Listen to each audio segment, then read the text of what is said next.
Frankenstein, or The Modern Prometheus, by Mary Wollstonecraft Godwin Shelley. Chapter 2. We were brought up together. There was not quite a year difference in our ages. I need not say that we were strangers to any species of disunion or dispute. Harmony was the soul of our companionship, and the diversity and contrast that subsisted in our characters drew us nearer together. Elizabeth was of calmer and more concentrated disposition, but, with all my ardour, I was capable of a more intense application and was more deeply smitten with the thirst for knowledge. She busied herself with following the aerial creations of the poets, and in the majestic and wondrous scenes which surrounded our Swiss home, the sublime shapes of the mountains, the changes of the seasons, tempest and calm, the silence of the winter, and the life and turbulence of our alpine summers, she found ample score for admiration and delight. While my companion contemplated with a serious and satisfied spirit the magnificent appearances of things, I delighted in investigating their causes. The world was to me a secret which I desired to divine. Curiosity, earnest research to learn the hidden laws of nature, gladness akin to rapture as they were unfolded to me, are among the earliest sensations I can remember. On birth of a second son, my junior by 7 years, my parents gave up entirely their wandering life and fixed themselves in our native country. We possessed a house in Geneva and Campagne on Belle Rive, eastern shore of the lake, at the distance of rather more than a league from the city. We resided principally in the latter, and the lives of my parents were passed in considerable seclusion. It was my temper to avoid a crowd and attach myself fervently to a few. I was indifferent, therefore, to my schoolfellows in general, but I united myself in the bonds of the closest friendship to one among them. Henry Clerval was the son of a merchant of Geneva.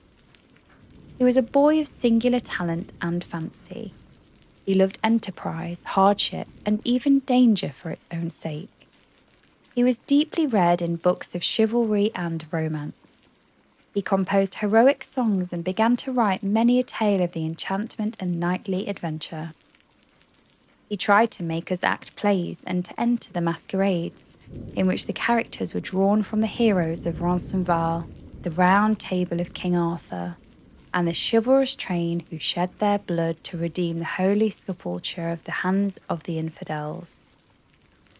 No human being could have passed a happier childhood than myself. My parents were possessed by the very spirit of kindness and indulgence. We felt that they were not the tyrants to rule our lot accordingly to their caprice, but the agents and creators of all the many delights which we enjoyed. When I mingled with other families, I distinctly discerned how peculiarly fortunate my lot was, and gratitude assisted the development of filial love. My temper was sometimes violent, and my passions vehement, but by some law in my temperature they were turned not towards childish pursuits, but to an eager desire to learn, and not to all things indiscriminately. I confess that neither the structure of languages, nor the code of governments, nor politics of various states possessed attractions for me. It was the secrets of heaven and earth that I desired to learn, and whether it was the outward substance of things, or the inner spirit of nature and the mysterious soul of the man that still occupied me, still my inquiries were directed to the metaphysical, or in its highest sense, the physical secrets of the world. Meanwhile, Clerval occupied himself, so to speak, with the moral relations of things. The busy stage of life, the virtues of heroes, and the actions of men were his theme, and his hope and his dream was to become one among those whose names are recorded in a story as the gallant and adventurous benefactors of our species. The saintly soul of Elizabeth shone like a shrine-dedicated lamp in our peaceful home. Her sympathy was ours. Her smile, her soft voice, the sweet glance of her celestial eyes were ever there to bless and animate us. He was a living spirit of love to soften and attract. I might have become sullen in my study, rough through the ardour of my nature, but that she was there to subdue me to a semblance of her own gentleness. And Clerval, could aught ill entrench on the noble spirit of Clerval? Yet he might not have been so perfectly humane, so thoughtful in his generosity, so full of kindness and tenderness amidst his passion for adventurous exploit, had she not unfolded to him the real loveliness of beneficence, and made the doing good the end and aim of his soaring ambition. I feel exquisite pleasure in dwelling on the recollections of childhood, before misfortune had tainted my mind and changed its bright visions of extensive usefulness into gloomy and narrow reflections upon self. Besides, in drawing the picture of my early years, I also record those events which led, by insensible steps, to my after tale of misery.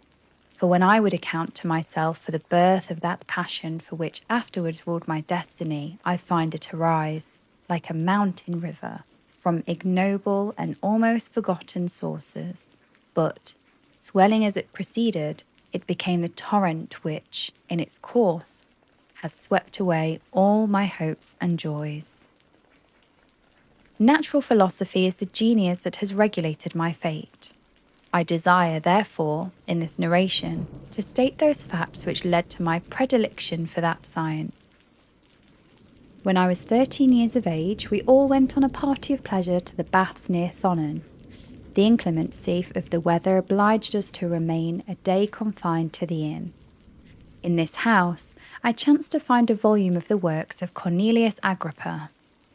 I opened it with apathy, the theory which attempts to demonstrate and the wonderful facts which he soon relates changed this feeling into enthusiasm.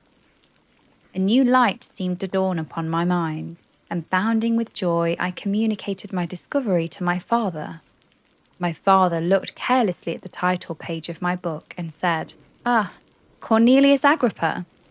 My dear Victor, do not waste your time upon this. It is sad trash."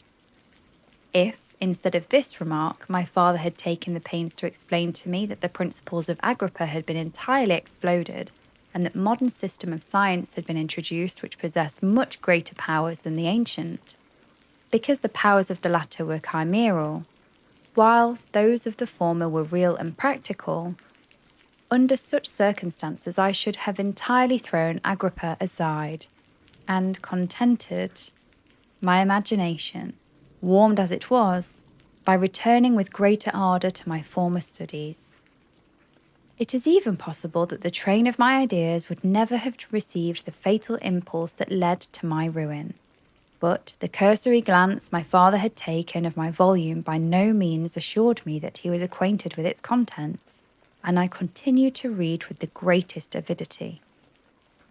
When I returned home, my first care was to procure the whole works of this author, and afterwards of Paracelsus and Albertus Magnus. I read and studied the wild fancies of these writers with delight. They appeared to me treasures known to few besides myself. I have described myself as always having been imbued with a fervent longing to penetrate the secrets of nature.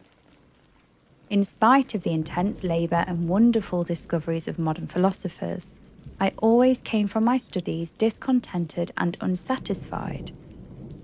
Sir Isaac Newton is said to have avowed that he felt like a child picking up shells beside the great and unexplored ocean of truth. Those of his successors, an equal branch of natural philosophy with whom I was acquainted, appeared to even buy my boy's apprehensions as tirers engaged in the same pursuit. The untaught peasant beheld the elements around him and was acquainted with their practical uses. The most learned philosopher knew a little more.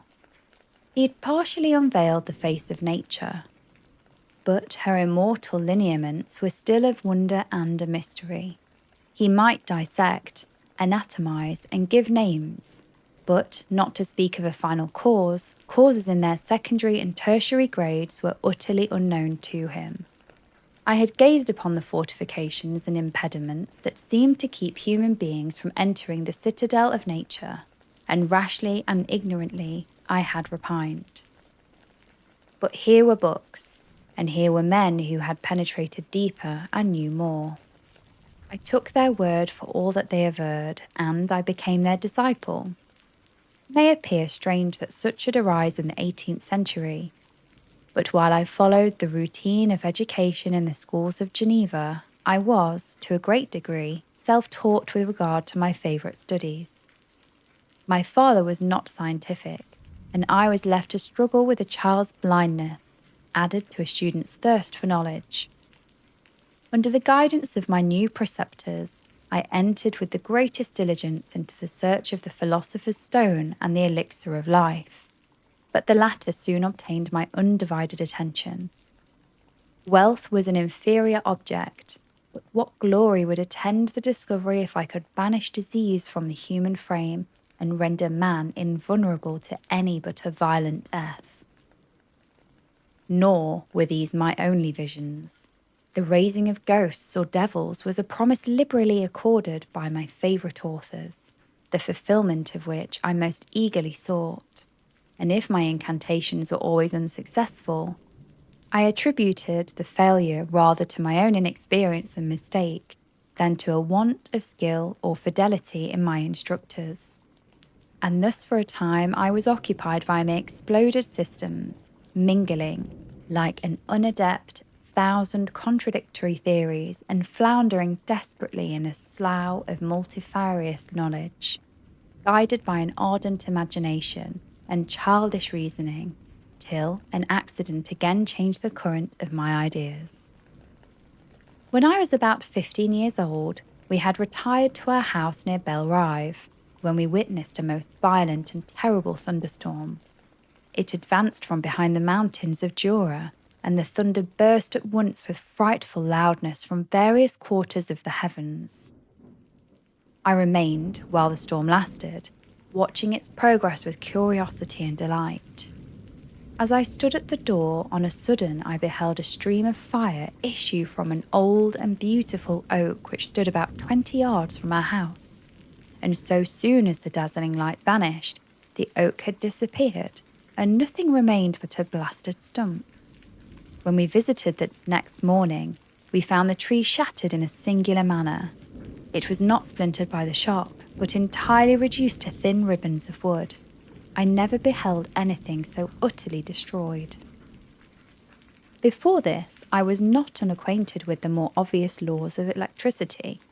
On this occasion, a man of great research in natural philosophy was with us, and, excited by this catastrophe, he entered on the explanation of a theory which he had formed on the subject of electricity and galvanism, which was at once new and astonishing to me. All that he said threw greatly into the shade Cornelius Agrippa, Albertus Magnus, and Paracelsus, the lords of my imagination.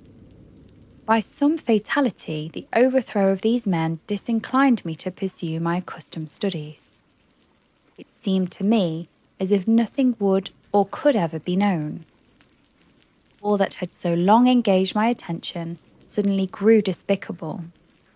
By one of those caprices of the mind which we are perhaps most subject to in early youth, I at once gave up my former occupations, set down natural history and all its progeny as a deformed and abortive creation, and entertained the greatest disdain for a would-be science which could never even step within the threshold of real knowledge. In this mood of mind, I betook myself to the mathematics and the branches of study appertaining to that science as being built upon secure foundations, and so worthy of my consideration. Thus, strangely are our souls constructed, and by such slight ligaments are we bound to prosperity or ruin. When I look back, it seems to me as if this almost miraculous change of inclination and will was the immediate suggestion of the guardian angel of my life, the last effort made by the spirit of preservation to avert the storm that was even then hanging in the stars and ready to envelop me. Her victory was announced by an unusual tranquillity and gladness of soul which followed the relinquishing of my ancient and latterly tormenting studies. It was thus that I was taught to associate evil with their prosecution, happiness with their disregard. It was a strong effort of the spirit of good, but it was ineffectual. Destiny was too potent, and her immutable laws had decreed my utter and terrible destruction.